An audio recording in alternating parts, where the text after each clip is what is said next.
Ribuan pohon jati, mahoni, dan sengon menyambut saya di hutan ini. Berbeda dengan hutan-hutan lainnya di Indonesia yang berubah menjadi hamparan kelapa sawit, lahan gundul, dan kebakaran. Di sini, saya melihat kondisi yang jauh lebih baik. Belasan ribu hektar lahan hutan yang rimbun ini bernama hutan rakyat. Terletak di Desa Semoyo, Kabupaten Gunung Kidul, Yogyakarta. Sesuai namanya, hutan rakyat dimiliki dan dikelola secara mandiri oleh masyarakat setempat, bukan oleh pemerintah. Suratimin adalah salah satu pemiliknya. Kalau Bapak sendiri mempunyai berapa luas lahan di hutan rakyat Desa Semoyo? Sekitar kurang lebih 1 hektar. Ada berapa batang pohon yang Bapak tanam? Ya, kalau pohon yang termasuk yang kecil-kecil mungkin sekitar ada 2.500-an sampai 3.000. Ia mulai menjadi petani hutan sejak tahun 2004. Lahan hutan seluas 496 hektar di Desa Semoyo dikelola oleh hampir 300 petani hutan seperti Suratimin. Kalau pembagian lahan di hutan rakyat itu seperti apa sih, Pak? Kalau pembagian lahan hutan rakyat yang ada di sini itu karena ada pekarangan, ada juga tegalan di situ. Nah, itu semuanya banyak yang ditanami oleh warga masyarakat sebagai hutan rakyat. Jadi mereka menanam di luas tanah mereka masing-masing begitu. Betul, ya? Jadi mereka itu menanami hak miliknya sendiri. Jadi dari warga masyarakat seluruh Desa Semoyo itu memiliki hak tanah itu. Lahan sesempit apapun digunakan untuk menanam berbagai jenis pohon, baik dalam hutan atau yang disebut tegalan, maupun di pekarangan rumah masing-masing. Mereka juga menanam tanpa ada paksaan atau tanpa harus ada bantuan bibit, tanpa harus disuruh dikampanyekan untuk menanam. Kesadaran mereka jauh lebih tinggi dan manajemen mereka jauh lebih bagus. Aliansi Relawan untuk Penyelamatan Alam atau ARUPA mewadahi belasan kelompok-kelompok petani hutan di Jawa Tengah dan Yogyakarta dengan total 15.000 hektar lahan. Eksekutif Direktur ARUPA, Dwi Nugroho menilai, hutan rakyat yang dikelola para petani memiliki lebih banyak keunggulan dibanding hutan yang dikelola oleh pemerintah. Apa saja, Mas, keunggulan-keunggulan dari hutan rakyat? Ini 80% industri, misal dari Jepara, itu produknya atau bahan bakunya adalah berasal dari kayu rakyat. Ini artinya bahwa kontribusi kayu rakyat dalam industri kehutanan itu sangat luar biasa. Nah, itu bisa dikatakan bahwa ini adalah keberhasilan dari sisi produksinya. Kemudian dari sisi sosial, itu ternyata di kawasan hutan rakyat itu lebih tertata. Tidak ada konflik, tidak ada konflik tenurial. Hutan milik perhutani itu kan banyak kasus penjarahan kayu, pencurian kayu, begitu ya. Kalau di hutan rakyat ini bagaimana? Kalau di hutan rakyat itu tidak ada, Mbak. Karena apa? Karena kan itu masing-masing kepemilikannya itu sudah jelas. Otomatis mereka jaga masing-masing. Dan kerukunan warga itu sangat nampak sekali. Jadi sifat kegotong royongannya, kesadaran untuk saling menjaga itu sangat luar biasa. Dengan kesadaran masing-masing, para petani di hutan rakyat mengatur jadwal tanam dan tebang.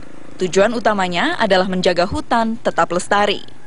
Setiap kelompok tani hutan memiliki kebijakan masing-masing. Aturan yang dibikin oleh atau dibentuk oleh unit manajemen masing-masing dengan kearifan lokal sendiri. Misal di Gunung Kidul itu ada aturan kearifan lokal untuk menebang 1 harus menanam 10.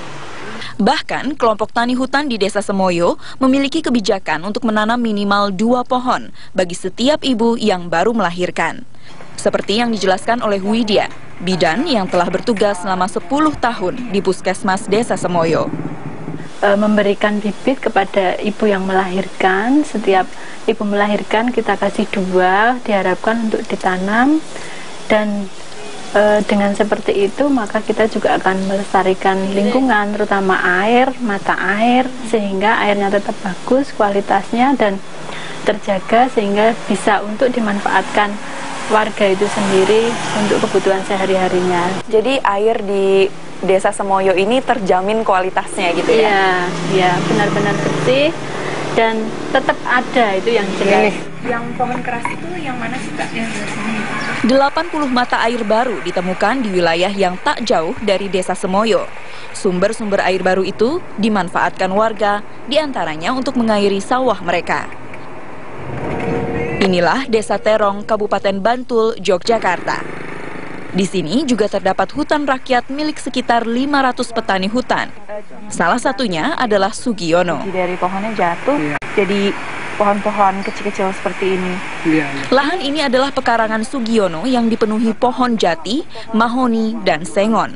Seperti di Desa Semoyo, hutan rakyat Desa Terong pun memiliki tata tertib tanam dan tebang. Sementara ini untuk penjadwalan umurnya itu memang belum ada. Akan tetapi untuk anggota KTH atau warga di Desa Terong itu sekarang sudah sangat memahami apabila kayu yang akan ditebang itu memang harus kayu yang sudah berkualitas dan sudah bernilai tinggi. Namun, kedua desa ini dan belasan kelompok petani hutan di Jawa Tengah lainnya pun menghadapi masalah yang sama, yakni tebang butuh. Atau menebang karena ada kebutuhan hidup, walaupun usia pohon masih relatif muda. Hal ini bisa mengancam kelestarian hutan rakyat. Kalau jadwalnya sesuai dengan kebutuhan. Nah, sesuai dengan kebutuhan, kalau warga itu yang istilahnya kebutuhannya itu tidak mendesak, itu kayu itu sampai tua betul. Itu. Sampai berapa tahun kira-kira Pak? Mungkin bisa sampai 70 tahun. Bisa sampai di atas 50 lah, di atas 50 tahun itu. Tapi kalau yang kebutuhannya itu sangat mendesak, itu bahkan umur 6 tahun itu sudah ditebang. Contohnya kayu sengon atau kayu jati itu udah umur 10 tahun itu udah ditebang, mahoni seperti itu, sono itu udah ditebang. Sebetulnya itu masih terlalu kecil kali ya Pak untuk ditebang? Iya, sebenarnya itu belum layak untuk diproduksi atau untuk ditebang. Karena itu dari sisi kualitas itu masih rendah. Dari sisi nilai ekonominya itu juga masih kecil. Ini belum laku besar. Terus kalau dari sisi lingkungan artinya kelestarian itu juga akan mempengaruhi kan. Nah itu apalagi kita pengen melestarikan hutan rakyat itu secara lestari. Ya memang ada. Akan tetapi bisa ditanggulangi untuk tebang butuh itu karena di desa Terong itu banyak koperasi. Lalu yang dijaminkan pohon atau apa? Sementara itu belum pohon. Ini ya surat-surat berharga seperti biasanya. Ya. Para petani Desa Terong mengandalkan koperasi untuk meminjam uang agar tidak perlu menebang pohon mereka. Namun di Desa Semoyo, para petani mengandalkan FBI. Kami mencoba dengan teman-teman dengan didampingi dari Arupa dan juga dari banyak pihak itu menggagas yang namanya lembaga keuangan yang saya beri nama agak ekstrim ya, namanya FBI, Forest Bank Indonesia. Tidak seperti koperasi pada umumnya, di Forest Bank Indonesia, petani yang membutuhkan dana memberi jaminan pohon miliknya yang sebelumnya akan ditebang. Sudah ada yang pernah meminjam di FBI dan menjaminkan pohonnya? Ada, jadi itu kurang lebih sudah ada 11 orang yang memanfaatkan fasilitas itu. Walaupun baru beroperasi selama setahun, Suratimin berharap sistem FBI bisa diterapkan di hutan-hutan rakyat lainnya. Yang boleh dipinjam itu sampai berapa nilainya? Sebenarnya itu tergantung kebutuhan. Kalau kebutuhan untuk pengembangan usaha ya, itu sesuai apa yang dia ingin usahakan. Jadi misalkan hanya cukup butuh 5 juta atau 2 juta bahkan hanya 500 ya sudah. Jadi tidak memaksakan. Jadi ada yang prioritas itu harus ada. Seperti contohnya pendidikan dengan unit usaha. Oh, jadi itu yang diberikan prioritas untuk meminjam. Iya. Upaya lainnya untuk menjaga hutan rakyat tetap lestari adalah dengan meningkatkan kesadaran para petani akan pemanasan global atau global warming. Setelah adanya sosialisasi, akhirnya kami bisa mengetahui tentang pentingnya hutan, dan kami dengan semangat untuk menanam yang sebanyak-banyaknya agar lahan kita ini tidak terjadi gundul. Bisa dibilang kesadaran para petani di sini sudah cukup tinggi akan pemanasan global, begitu Pak? Iya, insya Allah sudah cukup tinggi. Jatah tebang tahunan hutan rakyat diaudit. Kandungan karbon di hutan pun dihitung secara berkala. Keliling ya. pohonnya. Tingginya 15. Semakin tinggi kandungan karbon di hutan, menunjukkan semakin banyak pohon yang berfungsi menyerap karbon di hutan tersebut.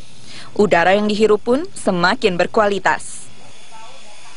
Atas berbagai upaya pelestarian itu, hutan-hutan rakyat yang diwadahi Arupa pun telah mendapatkan sertifikat hutan lestari dan sertifikat verifikasi legalitas kayu.